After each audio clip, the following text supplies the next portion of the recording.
एक बात तो ये कि ये देश की जनसंख्या के लिए अच्छा है। मैं बस फायदे गिनवा रहा हूँ। ब्रह्मचर्य क्यों? पहले तो ब्रह्मचर्य है क्या? ब्रह्मन मतलब जो परम है या ईश्वर, चर्य मतलब मार्ग। जो परम के मार्ग पर है या जो ईश्वर के रास्ते पर है, एक ब्रह्मचारी है। जो ईश्वर के रास्ते पर है का मतलब है, देखिए, आखिरकार हर कोई आनंद की खोज में है ना? जाने या अनजाने में, हाँ या ना? हाँ, क्योंकि आपको आनंद नहीं मिला तो आपने सुख से काम चला लिया। सुख आनंद नहीं है। सुख बस आनंद की परछाई भर है। ये सुंदर है, लेकिन ये बहुत सीमित है। जब भी आप खुद को सुख में लगाते हैं, अगर आपको सुख लेना है तो सुख के लिए आपको किसी इंसान की या किसी चीज की जरूरत पड़ती है कि नहीं? Yes. जितना आप सुख की गहराई में जाते हैं, उतनी ही गहराई से आप उस इंसान या उस चीज से बंध जाते हैं। हाँ, मान लीजिए ये चीज या ये व्यक्ति आपसे ले लिया जाए तो आप टूट जाएंगे, है कि नहीं? अगर आपका सुख के साथ बड़ा गहरा जुड़ाव है तो वो चीज या वो इंसान जिससे आपको सुख मिलता है आपसे ले ली जाए तो आप टूट नहीं जाते। तो आपका अस्तित्व एक बड़ा बंधन बन जाता है। बंधन कोई ऐसी चीज नहीं है जिसका कोई मजा लेता है। आपके अंदर कुछ ऐसा है जो हमेशा हर एक बंधन से मुक्त हो जाना चाहता है ना? लेकिन अगर आप सुख खोजने में लग गए तो आप खुशी खुशी अपने आप ही ऐसी सीमाएं बना रहे हैं जिन्हें आप पार नहीं कर सकते। बुरी लगने वाली सीमाओं को आप तोड़ सकते हैं, है कि नहीं? अच्छी लगने वाली सीमाओं को आप नहीं तोड़ सकते, है ना?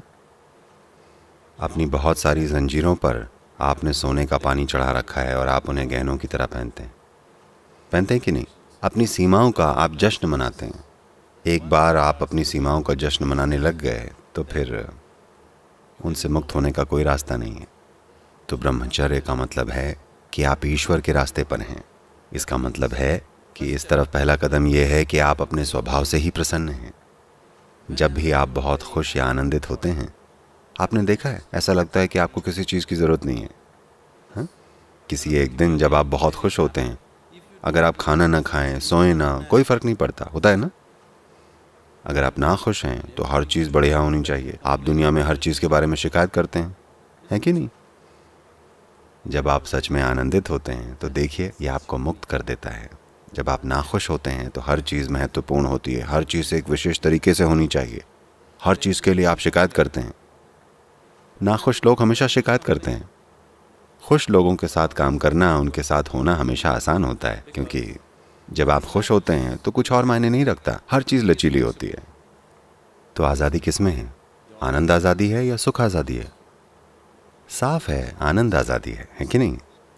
तो आप देख रहे हैं कि प्रसन्न कैसे रहा जाए। अगर आपने इसे बाहर ढूंढा तो आप अपने आप सुख खोजने वाले बन जाएंगे। आनंद का स्रोत तो वैसे भी आपके अंदर है। जब भी आप खुश थे तो खुशी आपके अंदर महसूस हुई थी या ये बाहर से आप पर बरसी थी? ये हमेशा आपके अंदर होती है कि नहीं? तो अगर खुशी का स्रोत आपके अंदर है तो इसे बाहर खोजना एक बेवकूफ़ी भरा काम है। हाँ? होता यह है कि खुशी का स्रोत आपके भीतर है। बस आनंद पाने के लिए आप बाहरी चीज़ों का इस्तेमाल करते हैं, या दूसरे शब्दों में आपका आनंद धक्का मारकर स्टार्ट होता है। क्या हम इसे सेल्फ स्टार्ट बना लें? आपको नहीं चाहिए। अगर आपने अपने आनंद को सेल्फ स्टार्ट बना लिया है तब आप एक ब्रह्मचारी हैं। अब आप ईश्वर के रास्ते पर हैं। आप अपने स्वभाव से ही आनंदित हैं। क्या यहाँ के सारे ब्रह्मचारी ऐसे बन गए हैं? हो सकता है नहीं, लेकिन इरादा यही है। वो इस तरफ काम कर रहे हैं। इस तरफ काम करने के लिए आपको एक स्थान और समय चाहिए होता है, आपका अपना, जिसमें आपको अपने जीवन में दूसरी चीज़ें हैंडल न करनी पड़ें। इसलिए उन्होंने जीवन जीने का एक ख़ास तरीका चुना है। अभी कल हम लोग ऊपर पहाड़ पर गए थे। सिर्फ अपने शरीर का भार लेकर ऊपर चढ़ने में आप में से कई लोगों के पैर कांपने लगे थे, है कि नहीं? मान लीजिए आप अपने कंधे पर 4 लोगों को बैठाकर ऊपर चढ़ना चाहते हैं। आप में से कितने लोग ऊपर पहुंच पाएंगे? आप में से ज्यादातर नहीं पहुंच पाएंगे, है कि नहीं? इसीलिए ब्रह्मचर्य। आप समझे? आप बहुत ऊंची चोटी पर चढ़ने की तैयारी कर रहे हैं। अगर आपके पास 10 लोगों को कंधे पर लेकर चढ़ने की ताकत होती तो ये शानदार बात होती, लेकिन ऐसे लोग हमें बहुत कम ही मिलते हैं। अकेले चलना बेहतर होता है, इसलिए वो अकेले चलते हैं। अभी आपकी समस्या ये है कि जब तक आप 14 के हुए, आपकी बुद्धि हार्मोन्स ने हर ली, इतनी ज़्यादा कि आप समझ ही नहीं पाते या ये मान ही नहीं पाते कि इनसे मुक्त कैसे होना है। कोई यहाँ बस बैठे बैठे खुश रह सकता है। उन्हें शादी करने की ज़रूरत नहीं है, उन्हें आदमी या औरत के पीछे भागने की ज़रूरत नहीं है, उन्हें ऐसा या वैसा करने की ज़रूरत नहीं है। वो बस जीवन में साधारण चीज़ें करके खुश हैं, आपसे ज़्यादा आनंदित हैं, आपसे ज़्यादा तीव्र हैं। तो क्या इसका मतलब है कि आप सबको ब्रह्मचारी बन जाना चाहिए? नहीं, आप सभी को अंदर से ब्रह्मचारी बनना चाहिए। In terms of lifestyle, not necessarily.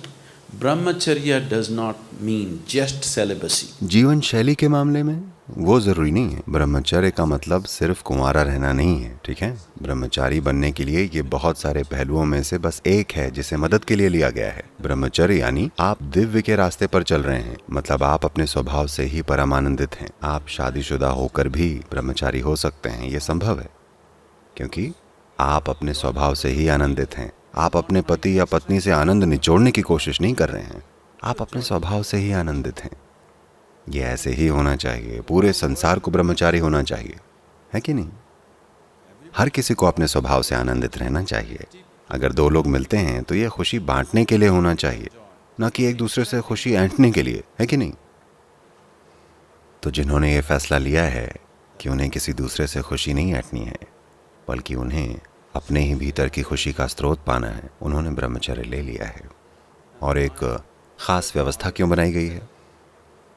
उन्हें सिर्फ उनके आत्मज्ञान के लिए नहीं अपनाया गया है। अगर ये सिर्फ उनके आत्मज्ञान की बात होती तो हम कितने ही दूसरे तरीकों से ऐसा कर सकते थे। आप में से कितनों ने आम खाया है? आपने आम खाया? हाँ, आपने आम खाया? नहीं? आप में से कितनों ने आम का पेड़ लगाया है? देखा, केवल 10 लोगों ने आम का पेड़ लगाया है, पर आम खाया सबने है। ऐसा सिर्फ इसलिए क्योंकि लगातार हर पीढ़ी में वो 10 लोग आम के पेड़ लगा रहे हैं और सब लोग खा रहे हैं, है ना? तो आध्यात्मिक मार्ग को पूरी ईमानदारी के साथ जारी रखने के लिए ब्रह्मचारियों की ज़रूरत है। ब्रह्मचारी का मतलब है कि हम उन्हें इस तरह से रख रहे हैं कि उनकी ऊर्जाएं ढीली हैं, लचीली हैं। हम उनसे कुछ भी बना सकते हैं, मतलब कुछ भी बना सकते हैं। मैं 10 ब्रह्मचारियों को एक में मिला सकता हूँ और 10 ब्रह्मचारियों से एक बहुत बड़ा इंसान बना सकता हूँ, एक बहुत बड़ी शक्ति। हमने उनकी ऊर्जाएं ढीली रखी हैं, उनका कोई व्यक्तित्व नहीं है। आप उन्हें जैसे भी मोड़ें वो वैसे ही बन जाएंगे। देखिए, अगर हम एक उदाहरण लें तो आप एक मिट्टी के बर्तन की तरह हैं। आप एक कार्मिक बर्तन जैसे हैं। कुछ विशेष कर्मों ने, विशेष प्रभावों ने आपको एक विशेष रूप दिया है। हाँ? जीवन की प्रक्रिया के साथ अब आप एक विशेष प्रकार के इंसान बन गए हैं। जब आप बच्चे थे तो ये काफ़ी लचीला था, जब आप युवा थे तब ये थोड़ा कड़ा हो गया, जब तक आप वयस्क होते हैं ये बिल्कुल कड़ा हो जाता है। ये ऐसा है जैसे हम देख सकते हैं कि बर्तन धीरे धीरे जीवन की प्रक्रिया के साथ पक रहा है। अब जब तक आप बूढ़े होंगे तब तक ये पूरी तरह से सख्त रूप होगा। अगर आपने इसके साथ कुछ भी किया तो ये टूट जाएगा। देखिए, अभी यहाँ एक पका हुआ बर्तन है, अगर आप इसका आकार बदलने की कोशिश करें तो ये केवल टुकड़े टुकड़े ही होगा, है कि नहीं? लेकिन जब ये पका नहीं था तब आप आसानी से इसको मोड़कर कुछ भी बना सकते थे।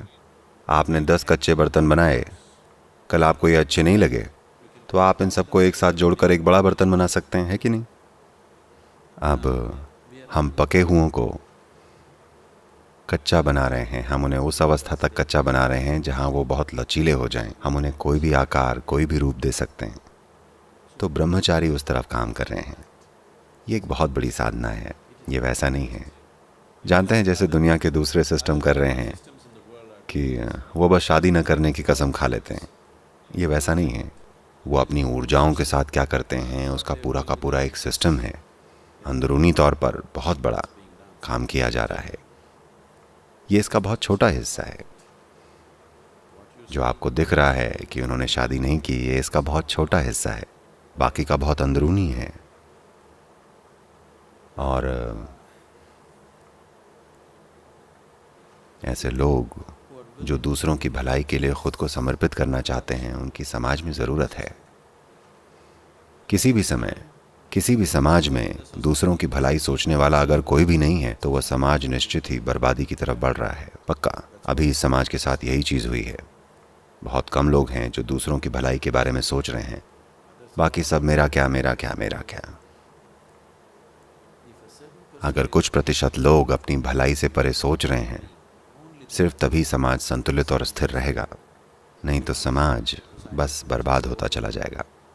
क्या यह महत्वपूर्ण नहीं है कि कुछ लोग हैं जो अपनी भलाई, अपने जीवन के बारे में नहीं सोचते हैं? वो देखते हैं कि ये सब दूसरों के लिए कैसे संभव हो। तो आध्यात्मिकता की प्राचीन शुद्धता बनाए रखने के लिए और इसे पीढ़ी दर पीढ़ी प्रसारित करने के लिए ब्रह्मचारी भविष्य के लिए एक निवेश हैं। एक छोटे मूल समूह की ज़रूरत है। सबको ये करने की ज़रूरत नहीं है और न ही हम सबको लेंगे। हर साल ब्रह्मचर्य के सैकड़ों आवेदन आते हैं। हम उनमें से बस 8-10 लोगों को लेते हैं। बहुत सारे गुणों को देखते हुए और तमाम संभावनाओं को देखकर हम हर किसी को नहीं लेते, क्योंकि ये ज़रूरी नहीं है और न ही वो ऐसे बन पाएंगे और न ही वो उतनी साधना कर पाएंगे जिसकी ज़रूरत है या जो उनसे अपेक्षित है। आपका अस्तित्व लचीला और जागरूक बनना चाहिए, जिससे आप खुद को किसी भी तरह का बर्तन बना सकें। क्या ऐसी आज़ादी अच्छी चीज़ नहीं है? यही ब्रह्मचर्य है।